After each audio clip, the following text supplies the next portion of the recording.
Hey everyone, it is Thursday the 13th, and this is vlogging about video games. I'm Yami, and I'm vlogging about video games. You saw the first episode, you know what this is about. I'm not gonna explain it again. No section. The Assassin's Creed 5 protagonist was revealed? Maybe? There was like this leaked image from Ubisoft's headquarters. Ubisoft?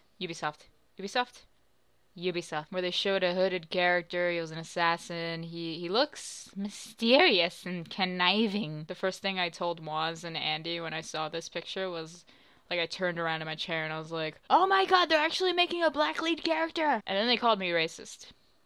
Because I wanted that, and they called me racist.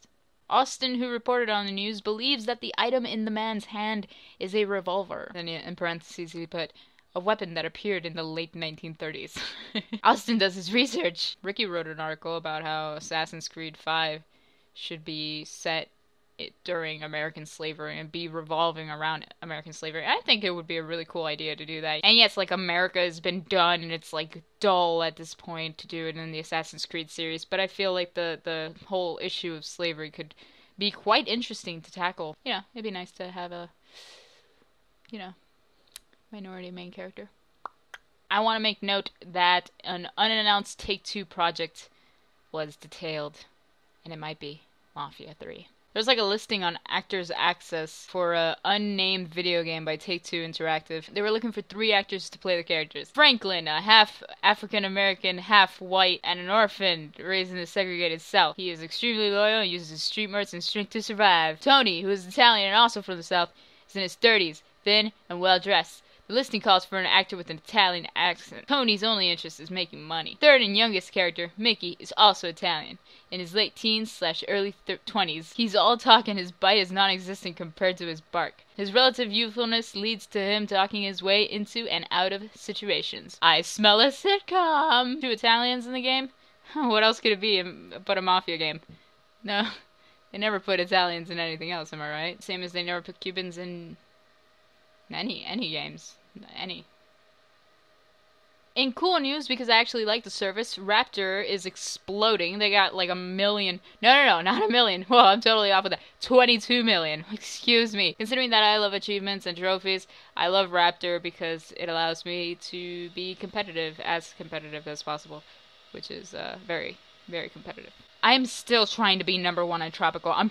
Tropical 4.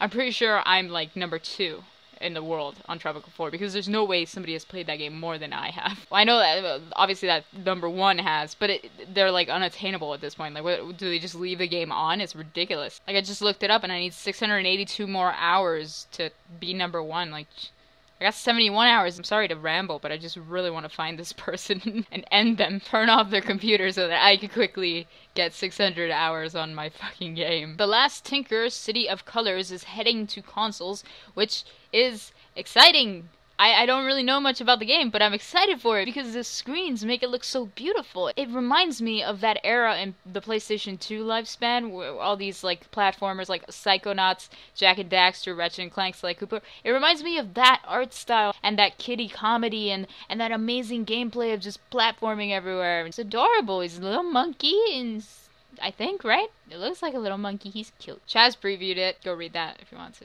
see what the hell he thought. Cares what he thought, am I right? I'm kidding, Chaz. I'm kidding. I don't know why I said that. I'm sorry. And what's also exciting about it is that the devs promise to tackle like real life issues, and that's really exciting to me. I want to see what they do with that. It looks adorable with the little red human thing. I don't know what it is. And finally, with the news section, This War of Mine was announced. It's an indie game by 11-Bit Studios. You may know them from Anomaly. It looks like it will tackle a subject that is not really ever tackled in video games. It looks like it might be treading a fine line, and it looks like it might depress you, which to me spells a masterpiece. Hopefully it's done well, obviously, because games, you know, they need to actually be fun. They need to be engaging. The story needs to be good. But the idea that 11-Bit Studios has of making a game about war, but centering it around people that are not soldiers, is just amazing to me, and I can't wait to see what comes of it. And it's coming in 2014, so we could be on the lookout for that. It's coming to PC and mobile devices, which kind of made me iffy because mobile devices. I only care about Disco Zoo with mobile device. It's so exciting to me that this War of Mine and The Last Tinker are being made, considering that we so rarely see instances of games covering these sort of issues. I'm excited. I'm really excited for these two games. So, Titanfall, Yoshi's New Island, Dark Souls 2. Which one do you care about? All three of them are fantastic games, so it's like a freaking week of a lifetime. Week of shit for your wallet, though, so just scroll down. There's gonna be a Minecraft movie. Sight stuff. Did you see that Twinfinite Discusses came back? We finally changed clothes. I know. It's exciting. Go watch! Be sure to pay attention in the coming weeks because we did switch things a little bit around each episode, and it's up to you to spot the differences. I'm not going to help you. I'm not going to give you any hints. Scooby-Doo. Remember to buy a shirt while we still have them in stock. Shameless plug every episode because we want to sell the shirts. Question Corner. Question Corner is when I answer a question that you guys send in. I choose it randomly and I just go with it. Be sure to send me your questions if you want to appear on the show.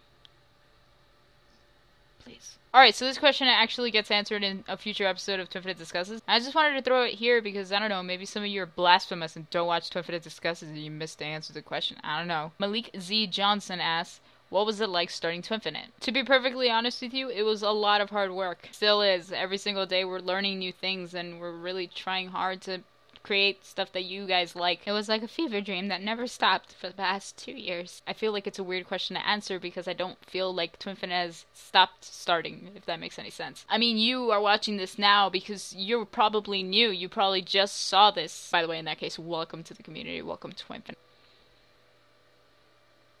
So every day we're still working hard and we're still trying to figure out what works best for us. So much hard work. I'm not supposed to be this light-skinned. I'm Hispanic. I'm not supposed to be this color. That's how white I am. I hold this up to the camera. It creates a white balance. That's how freaking white I am. Look, it just did it, right? You saw that? But hopefully that'll change because Twinfinite's Miami HQ went to the beach and we did this. Well, to be specific, Andy did that. I just kind of slept in the sun.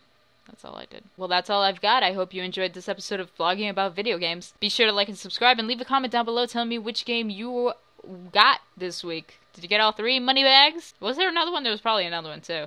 I feel so bad leaving it out. I'll see you next Thursday, and here's our British correspondent Kate with a game manual reading.